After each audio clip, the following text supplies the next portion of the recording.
What if the milk you've been buying for your family your entire life was never really what you thought it was? What if, right now, sitting in your fridge, is a product that has been quietly changed, quietly processed, and quietly handed to you without a single honest word of explanation? Before we go any further, if you've ever felt like the food industry treats you like you don't deserve the truth, hit that like button and subscribe right now. And share this with someone who still thinks all milk is the same, because by the end of this video, neither of you will ever look at the dairy aisle the same way again. Let's go back to something that actually happened. Not a theory, not a rumor.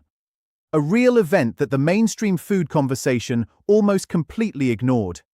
In April 2025, over 100 British dairy farmers were forced to pour thousands of litres of fresh milk straight down the drain. Not for one day, for 12 straight days. A major processor's facility had broken down, and instead of finding emergency solutions to protect those farmers and that milk, the system just let it happen. The farmers weren't properly compensated, the milk was simply wasted, and most people shopping in supermarkets never heard a word about it. That collapse didn't happen in a vacuum. It happened because the UK dairy industry has been quietly moving in one direction for decades. Away from small farms, away from natural processes, away from the idea that the person buying the milk deserves to know anything meaningful about how it was made. The shift didn't happen overnight. It happened one processing deal at a time, one corporate merger at a time, one quietly lowered standard at a time. And now we're here. A place where most of the milk on British shelves comes from systems so large, so blended, so industrial, that the word milk almost feels like it's doing too much work. Most people don't think about where their milk comes from. Why would they? It looks the same. White. Liquid. It comes in a bottle with a familiar logo. But the reality behind that bottle is something most of those brands would rather you never looked into. So let's go through the brands currently sitting on UK supermarket shelves and break down which ones you should stop buying and which ones are actually still worth your trust. Starting from the bottom of the list and working up.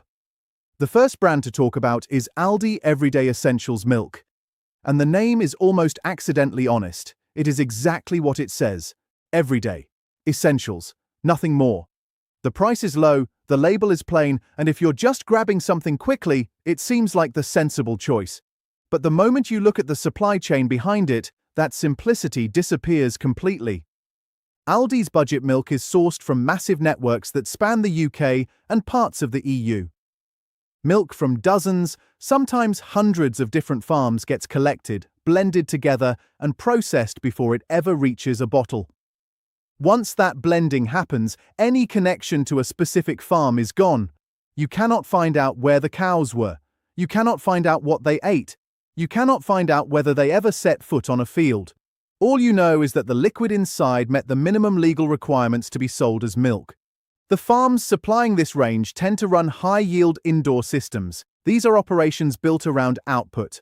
Cows that are kept inside year-round, fed grain-heavy diets, managed for volume rather than quality, and the milk that comes from cows living this way reflects that reality. It's thinner, it's flatter. The natural richness you'd expect from pasture-raised animals simply isn't there in the same way. The beneficial fats, the omega-3 content, the conjugated linoleic acid that makes quality milk genuinely nutritious, those things come from grass. And most of these cows aren't eating grass. The processing that follows doesn't help. Heavy homogenization to blend fat globules from dozens of different farms into something consistent. High heat treatments to stabilize such enormous mixed batches.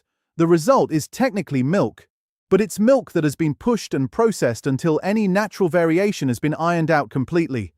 Aldi Everyday Essentials isn't the most alarming product in this video.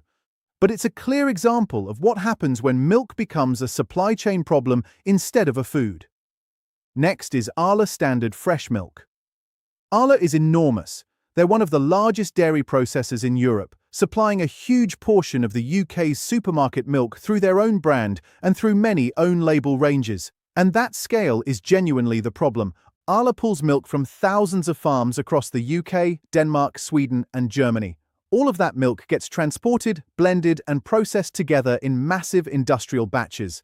The moment that blending happens, any individual farm standards become irrelevant. Whether the milk came from a well-managed farm with genuinely happy pasture-raised cows or from an intensive indoor operation pushing animals to their limits, it all goes into the same tanker and comes out the other end looking identical. The breeds predominantly used in Arla's supply chain are Holstein Friesians. These are cows specifically developed to produce enormous quantities of milk. And they do. But what they produce in volume, they often sacrifice in quality. The milk tends to have lower butterfat and lower protein content compared to older heritage breeds. Add to that the fact that many of these cows spend significant time indoors on grain-based diets, and the nutritional gap widens even further. But the most significant thing about Arla isn't just the scale, it's what they did in late 2024. Arla partnered with Tesco, Morrisons, and Aldi to trial a chemical feed additive called 3-NOP on 30 of their farms. The stated goal was reducing methane from cows as part of climate targets. The actual problem was how they did it. No labels, no consumer notification, no choice. Milk from those trial farms ended up on supermarket shelves, and buyers had no way of knowing. People only found out when the story leaked. The backlash was immediate and widespread. Customers filmed themselves pouring Cravendale and Lurpak down drains. Independent retailers pulled Arla products from their shelves. The trial ended in November 2025, and the milk from those farms has since cleared the supply chain. But here is the part worth sitting with. The trial is over. The milk is gone. The company that ran it without asking you is still the same company. Now, Morrisons savors milk. This one deserves a conversation not just about quality, but about honesty. Budget milk in any supermarket means accepting that corners have been cut somewhere. With Morrisons Savers, the cutting is extensive. The sourcing draws from the lowest cost suppliers in the supply chain, meaning milk from multiple farms, sometimes multiple countries, blended together before bottling. Traceability at this level essentially doesn't exist. You cannot know the farm. You cannot know the feed, you cannot know the conditions. What you can know is this. The farms at the budget end of any supermarket's supply chain tend to be intensive operations. High-volume indoor herds, grain-based diets, minimal outdoor access. And the milk produced in those conditions tends to reflect it. Lower fat content, thinner texture, less natural flavor. The processing then has to compensate. Ultra-high heat treatments to extend shelf life. Aggressive homogenization to make dozens of different sources look identical. Extended storage before the milk even reaches regional distribution centers. By the time Morrisons Savers sits on a shelf, it could easily be close to a week old. And that shows up in its behavior. If you've noticed that budget milk separates quickly when you add it to hot tea or coffee, that's not random. It's a sign of the stress placed on the proteins by both a poor quality diet and heavy industrial processing. Morrisons has also had its own transparency issues, separate from the Arla trials. A few years ago, they were caught marketing own-brand dairy products under invented farm names like Hemsley's Farm, designed to create the impression of a traceable, small-scale origin. When customers investigated, those farms either didn't exist or had no meaningful connection to the actual milk supply. After strong public backlash, the fake names were quietly dropped. But the willingness to manufacture a comforting story rather than tell the truth leaves a mark. That's not a minor marketing misstep. That's a deliberate decision to mislead people about what they're buying. Alright, before we get to the next 4 brands, a quick pause. If this video is making you see your supermarket dairy aisle differently, do something about it right now. Copy the link to this video and send it to 3 people who buy milk every week, a family member, a friend, a colleague, because information like this only creates change when it spreads. You already know. Now help someone else find out too. Moving on. UHT milk of any brand. This one isn't about a specific company. It's about a process, and the process is the problem. UHT stands for ultra-high temperature. Milk processed this way gets heated to around 135 degrees Celsius, sometimes higher, for a matter of seconds. That extreme heat kills bacteria. All of them, and it does so thoroughly enough that the milk can then be sealed and stored without refrigeration for months. For supermarkets and supply chains, that's enormously useful. For anyone trying to drink nutritious milk, it's a serious issue. At those temperatures, the structure of milk changes fundamentally. Proteins are denatured, enzymes that support digestion are destroyed, B vitamins including B12, folate, and thiamine are lost in meaningful amounts. The living qualities that make fresh milk genuinely useful to the body are simply gone. What's left is a sterile white liquid that technically passes every legal test to be called milk, but behaves very differently from the real thing. You can taste the difference immediately. UHT milk has a slightly cooked, faintly sweet, almost metallic quality that never fully goes away. It's the flavor of proteins that have been subjected to intense heat. And because the milk is biologically inert, it doesn't behave like living food. You cannot make yogurt from it. Beneficial bacteria introduced to it won't grow properly. It won't culture the way real milk does because there's nothing left alive for the culture to interact with. Real milk spoils. It sours within days because the natural organisms it contains run their course. That spoilage is not a flaw. It's proof of life. UHT milk doesn't spoil in the same way because there's nothing in it left to spoil. If that distinction doesn't make you pause, it should. Asda's own brand fresh milk follows a pattern that should be familiar by now. Budget range, multiple suppliers, constantly shifting sourcing based on whoever is offering the lowest price at any given time. The result is milk where traceability is essentially meaningless. One batch might come from a British farm, the next from a completely different supplier in another country, with nothing on the label telling you which is which. The farming systems at this end of the supply chain are predominantly intensive indoor operations. High output, grain-fed cows, minimal outdoor access. The milk they produce has a noticeably thinner texture and a flatter taste compared to what you'd get from animals grazing on pasture. Processing then has to do a lot of work to make dozens of different farm sources look and behave identically. Strong homogenization. High heat. Chemical stabilizers to maintain consistency. And even then, the quality isn't always consistent. Some batches taste fine. Others have an off note that signals the raw material quality wasn't there to begin with. Asda was also part of the Arla 3-NOP trial in late 2024. They were selling milk from the trial farms without notifying customers. The trial has since ended and that milk has cleared the supply chain, but the principle stands. When a corporate program is running through your supply chain, the expectation of your customers finding out appears to come second. Now, Cravendale filtered milk.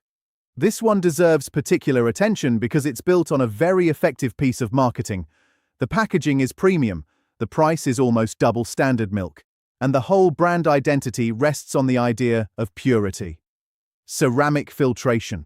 A cleaner, fresher product, something better than what you're getting elsewhere. The filtration does what it says. It runs milk through microscopic ceramic pores to remove bacteria. And yes, bacteria are removed, the harmful ones certainly, but also the beneficial bacteria that naturally occur in fresh milk. The result is a product that can sit in your fridge, unopened, for up to 3 weeks without spoiling. And that longevity is marketed as a sign of freshness. But it's actually the opposite. Real fresh milk doesn't last 3 weeks. It lasts a matter of days because it contains living organisms that naturally cause it to sour. Cravendale doesn't sour in the same way because the filtration has stripped out everything biological. The taste tells the story if you know what to listen for. Cravendale has an artificial sweetness that many people mistake for creaminess. But it isn't the natural richness of quality milk. It's the result of removing certain compounds while concentrating others, a byproduct of the filtration process rather than a sign of quality. And despite the premium positioning, the source milk behind Cravendale isn't organic. It doesn't come from pasture-fed cows. It comes from the same industrial farming system supplying Arla's budget products. The difference isn't the starting point. The difference is the extra processing steps that Arla applies before bottling it. Those steps extend shelf life. They benefit Arla's logistics and profit margins significantly.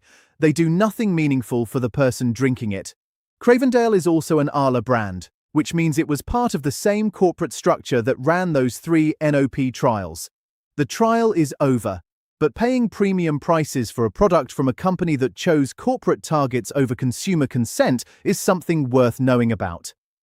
Sainsbury's own brand fresh milk is primarily supplied by Müller, who took over Sainsbury's dairy supply after they moved away from Arla, and while that means Sainsbury's milk wasn't directly part of the Arla trials, it doesn't translate into meaningfully better milk. Müller operates the same kind of industrial system. Hundreds of farms, milk blended in massive batches, standardized products that look identical regardless of which farm the milk originally came from. The mixing itself is the problem. When well-managed farms contribute milk alongside intensive operations, the final blended product reflects an average of those different quality levels, and that average tends to sit closer to the bottom than the top. The processing is aggressive. High-temperature pasteurization designed to push milk through long supply chains. Homogenization that permanently separates fat globules so that cream will never rise naturally to the top. And at the budget end of Sainsbury's own brand range, the milk is often made from what didn't quite meet the threshold for their mid-tier products. The flavor shows it: flat, thin, a kind of chalky whiteness without any of the natural sweetness that comes from properly managed dairy farming. Sainsbury's doesn't disclose which specific farms supply their milk. UK labelling law doesn't require them to. Country of origin, yes. Farm traceability, no. So, you're left knowing the milk is probably British, but with no way of knowing whether it came from a farm genuinely trying to do things well, or an indoor operation where welfare compliance is the ceiling rather than the floor. Tesco own brand fresh milk. Tesco is the UK's largest supermarket, and their milk range reflects exactly what happens when you optimize entirely for scale. They source from multiple processors, primarily Arla and Müller, which means the same industrial supply chains discussed above. Indoor operations, grain-fed cows, heavy blending, aggressive processing, milk that meets legal minimum standards and not much else. What makes Tesco's approach particularly worth questioning is the tiered packaging. They offer everyday value, standard, and finest ranges. The design implies genuinely different quality levels.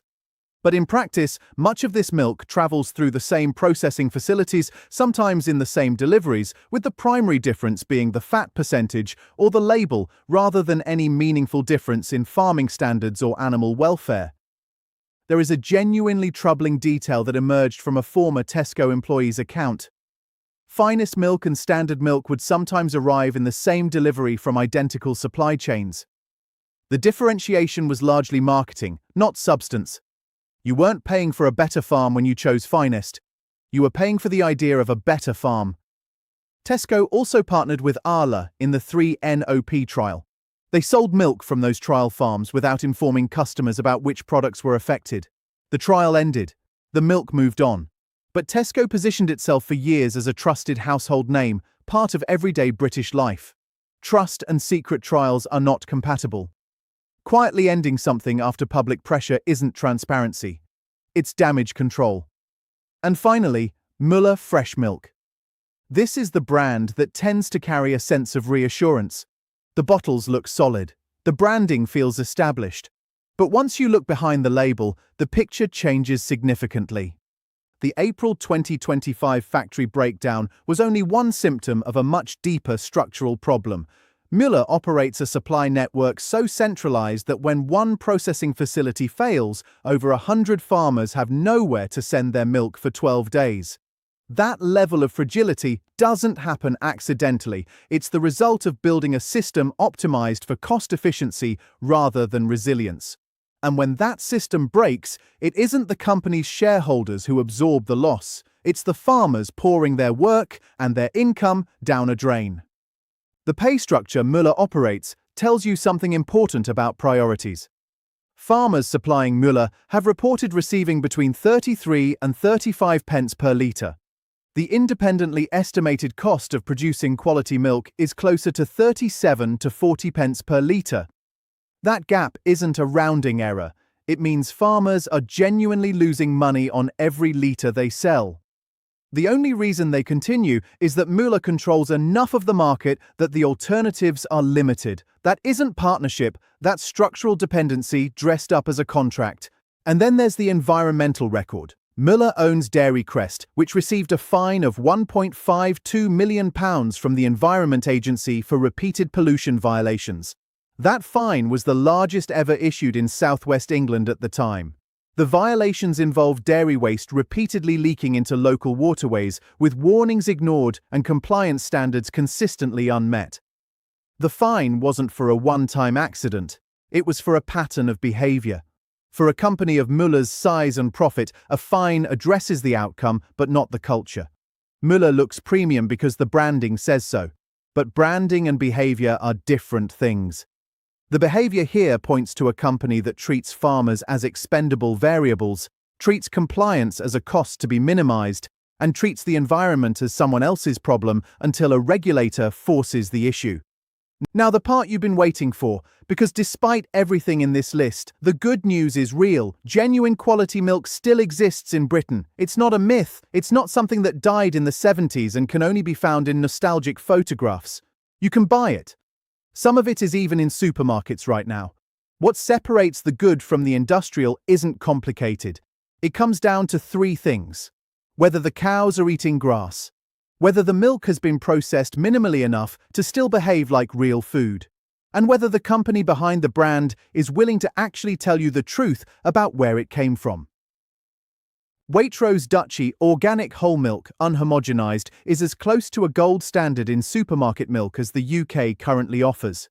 It carries full organic certification from the Soil Association, which guarantees that the cows graze on pasture for at least 200 days a year, eat certified organic grass, and aren't routinely treated with antibiotics. The milk is unhomogenised, which means the cream rises naturally to the top exactly as it should. You shake it before you pour, and that minor inconvenience is the single best signal that the milk hasn't been industrially processed into uniformity. Waitrose sources this milk from just 9 dedicated farms in the West Country. 9 farms, not hundreds, not an anonymous blended network from across 3 countries. 9 farms with genuine traceability and consistent, accountable quality. It costs more than budget milk.